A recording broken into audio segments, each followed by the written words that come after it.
इस वक्त मैं बीजापुर के भैरमगढ़ तहसील के अकवा गांव में हूं और अकवा गांव में ही 3 दिसंबर को एक बड़ी मुठभेड़ हुई और उस मुठभेड़ में 18 माओवादी मारे गए, जिसमें 9 महिला और 9 पुरुष हैं। जिसमें अब तक 16 माओवादियों की शिनाख्त हो चुकी है, जिसमें सबसे बड़ा नाम विल्ला का बताया जा रहा है, जिस पर 10 लाख का इनाम था। और कुल 16 माओवादियों की शिनाख्ती के बाद उन पर 1,30,00,000 का इनाम बताया गया। इसमें 3 जवान भी शहीद हुए और 3 जवान घायल हुए। घायल जवानों को बेहतर उपचार के लिए रायपुर पहुंचाया गया, जहां उनकी स्थिति बेहतर है। और वहीं शहीद जवानों को कल बीजापुर के पुलिस लाइन में अंतिम सलामी देने के बाद फिर उनके गृहग्राम पहुंचाया गया। तो उस पूरी घटना की ग्राउंड रिपोर्ट करने के लिए पहुंचा हूं। तो यहाँ एक बहुत चौंकाने वाली चीज़ें निकली हैं। गाँव वाले भी बहुत सारी जानकारी दे रहे हैं, जिसमें उन्होंने एक बहुत महत्वपूर्ण बात ये बताया कि ये जो पूरी मुठभेड़ हुई है ये 2 दिनों तक चली, जिसमें 3 दिसंबर से अगर ये मुठभेड़ शुरू हुई सुबह 7 बजे से, तो 4 दिसंबर की सुबह भी कुछ राउंड फायरिंग की आवाज़ गांव वालों ने सुनी, जिसमें कुल 18 माओवादी मारे गए। और ये पूरी मुठभेड़ अकवा गांव के ही आसपास हुई है, जिसमें कई घर तो मुठभेड़ के स्थल के जद में भी आए। लेकिन इस दौरान फोर्स ने एक अच्छा काम ये किया कि जो भी ग्रामीण थे उन्होंने अपने साथ अलग कर दिया कि कहीं वो मुठभेड़ की जद में ना आ जाए। और यहाँ मैं मौके पे पहुँचा हूँ तो बहुत सारे पेड़ों पर गोलियों के निशान हैं, तो बहुत सारे ज़मीनों पर भी गोलियों के निशान हैं। इस दौरान बहुत सारे गांव वालों ने हमें बहुत सारी कहानियाँ बताई। यहाँ पर भी आप देखें तो यहाँ खून का निशान है और बता रहे हैं कि यहाँ पर एक माओवादी छुपा हुआ था जो मुठभेड़ के दौरान जिसे गोली लगी और वो मारा गया। और वहीं अगर यहाँ पर देखें, आपको मैं निशान दिखाता चलूँ पेड़ के, तो ये देखिए यहाँ पर भी गोलियों के निशान है यहाँ पेड़ पर। और इस दौरान गांव वाले बता रहे हैं कि कई लोगों को, कई माओवादियों ने भी कई बीजीएल दागे और जवानों ने इतनी राउंड फायरिंग की कि ऐसा लग रहा था कि गोलियों की बारिश हो रही है पूरे इलाके में। देखिए ये पेड़ की टहनी वो पास है, वो एक तो यहाँ पे इधर है। हाँ, सबसे ज्यादा गोली यहाँ लगा, वहाँ लगा, वहाँ लगा। ये पूरे पेड़ पे गोलियों के निशान है और उधर भी है, जहाँ भी आप देखेंगे इसमें गोलियों के निशान है। और वो इमली झाड़ में भी लगा है। अच्छा, दादा भी हैं। दादा, कैसे कितने बजे से फायरिंग शुरू हुआ था? 9 बजे नहीं, 7 बजे से। 7 बजे जी, 7 बजे। सबसे पहले किधर शुरू हुई फायरिंग? उधर सर, उधर वो नाला में, उस तरफ। जी। अच्छा, उसमें 3 नक्सली मारे जी, उधर 3 नक्सली को मारे। उसके बाद वहाँ 3 बजे आसपास वहाँ 5 जान को मारे मेरे घर में। आपके घर के पास में? जी, पास में। दादा के घर के ठीक बगल में 5 माओवादियों को मारा गया। दरअसल दादा, गांव वाले बता रहे हैं कि क्या नाम, पोटेनार गांव? जी, पोटेनार गांव की तरफ से जवान जो है माओवादियों को दौड़ाते हुए लाए और इस पूरे इलाके को कई लेयरों में जवानों ने घेर के रखा था। उधर से जो माओवादी भागते हुए आए, इधर जो जवान कॉर्डन में थे उन्होंने उन्हें अपना निशाना बनाया। तो दादा के घर के पास 5 माओवादी मारे गए ना जी। और आप बता रहे थे कि आपके घर के पास में और आपको भी जवानों ने अपने साथ बैठा लिया था? जी, जी। आप कहाँ से आ रहे थे? मेरे को नाला इसी पार पकड़े थे सर। अच्छा जी, मेरे को इसी पार पकड़ के वहीं रखे थे। फिर बाकी जान को मेरे घर में रखे थे। कितने लोग को रखे थे आपके घर में?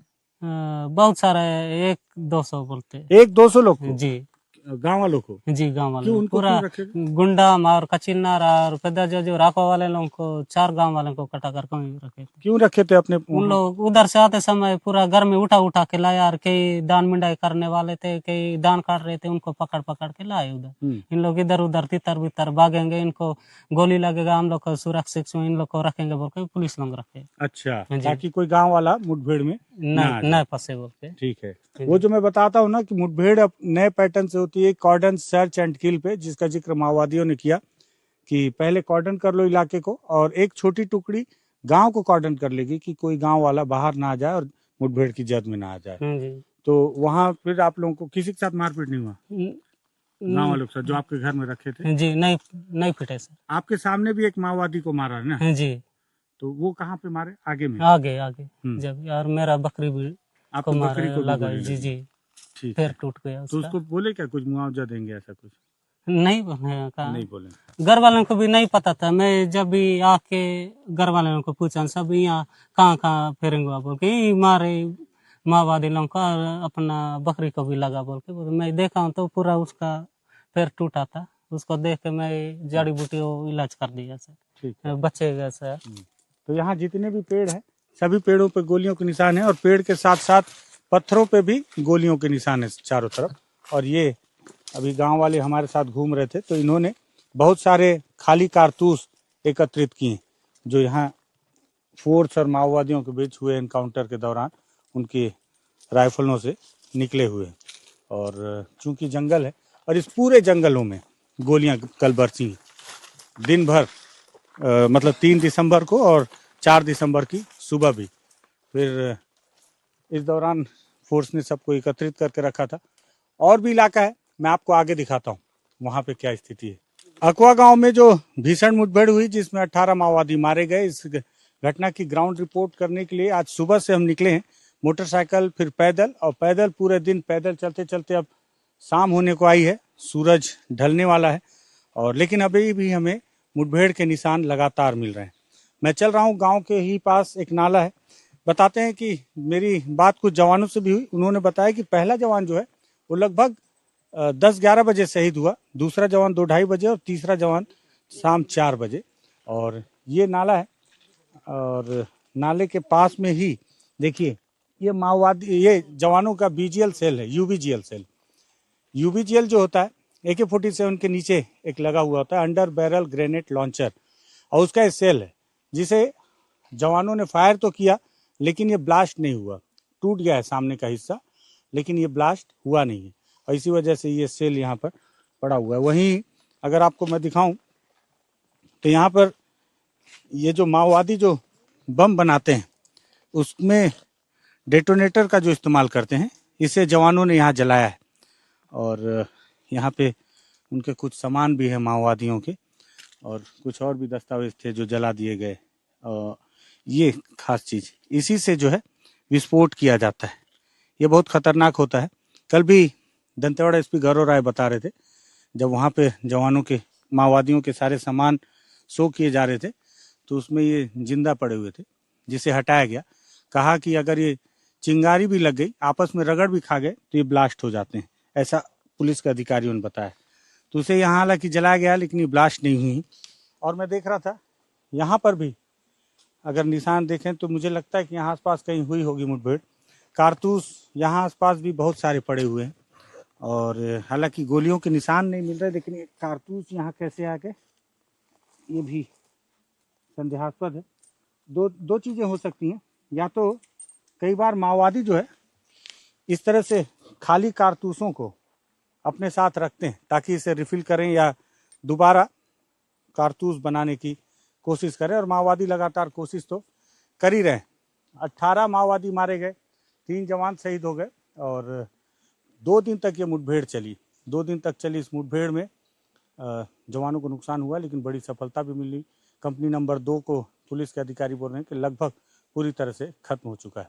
एक आखिरी जगह भी दिखाऊंगा जहां सबसे आखिरी मुठभेड़ हुई थी। 3 दिसंबर को अकवा गांव के पास शुरू हुई मुठभेड़ दरअसल 4 दिसंबर को समाप्त हुई, और सबसे आखिरी मुठभेड़ इसी जगह पर हुई। और आप देखें कि मुठभेड़ गांव से कितने नज़दीक में हुई है। ये आखिरी मुठभेड़, गांव वाले बता रहे थे कि यहाँ पर 5 बॉडियां पड़ी हुई थी माओवादियों की अलग अलग जगह पर, और ये यहाँ पर भी देखिए आप पेड़ पर गोलियों के निशान हैं। सुनील इधर दिखा दो, ये यहाँ भी पेड़ पर गोलियों के निशान हैं जो गोली चलने की, गोली लगने की वजह से हुई है। और यहाँ अगर देखा जाए तो कहीं ये देखिए यहाँ पे भी आपको कारतूस दिख जाएंगे बहुत सारे, ये खाली कारतूस के खोखे जो बता रहे हैं कि मुठभेड़ किस तरह से गोलियां चली हैं। ये देखिए ये यहाँ पर भी जहाँ आप देखेंगे, सोचिए जहाँ जहाँ से आप गुजर रहे हैं वहाँ कारतूस लगातार बिखरे पड़े हैं। गांव वाले बता रहे थे, जो एक गांव के एक दादा ने जो बताया कि इसी घर पे लाकर पुलिस वालों ने आसपास के 100-200 ग्रामीणों को एकत्रित कर दिया था ताकि वो मुठभेड़ की जद में ना आए। माओवादी जब उस तरफ से पोटेनार की तरफ से उनके भगा कर लाया गया तो इधर चारों तरफ जवानों ने घेर रखा था, और यहाँ भी एक डेड बॉडी पड़ी हुई थी जिसमें देखिए ये खून के निशान है। और इसके बाद माओवादी ऐसे भागने की कोशिश कर रहे थे। भागते भागते यहाँ पर भी देखिए एक माओवादी का चप्पल यहाँ पड़ा हुआ है ये। और उसके बाद में एक महिला माओवादी, गांव वाले बताते हैं, यहाँ पे मारी गई, जिसके शरीर का कुछ हिस्सा अभी भी वहाँ पर है, जो बहुत तेज बदबू कर रहा है। आखिरी बॉडी यहाँ पर पड़ी हुई थी। तो इस तरह से 3 तारीख को शुरू हुई मुठभेड़ 4 दिसंबर तक चली और उसमें 18 माओवादी, जिसमें 9 महिला, 9 पुरुष और 3 जवान शहीद हुए, 3 घायल हुए। भीषण मुठभेड़ थी। इस मुठभेड़ में कंपनी नंबर 2 के लगभग सभी माओवादी मारे गए, ऐसा दावा पुलिस के अधिकारियों का कहना है। अच्छी बात यह है कि इस मुठभेड़ में कोई ग्रामीण अब तक नहीं मारा गया, ना ही ऐसे कोई आरोप लगे।